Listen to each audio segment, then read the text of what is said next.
Hey everyone! Today I'm breaking down how to make that cool cinematic text hollow opening effect using CapCut and HitPaw Edimakor. Let's jump straight into it.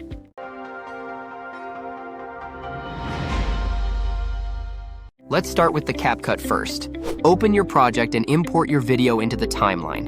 Now, add a text layer right on top of your video clip. Resize and position your text. This is where your video will appear later.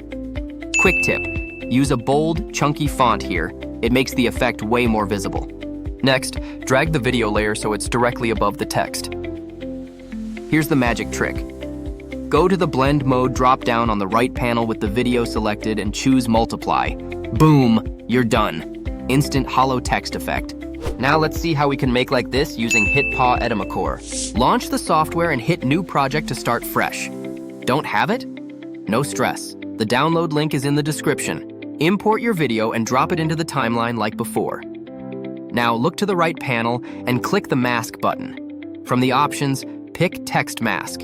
This lets you carve out text shapes. Choose a bold font, tweak the size and position until it frames your video perfectly. And there you go, super smooth text reveal effect in seconds. If this helped, do me a favor, smash that subscribe button, ring the bell, and like the video so you never miss a tutorial. Stuck on something? Drop a comment below, I'll be there with answers. Catch you in the next one.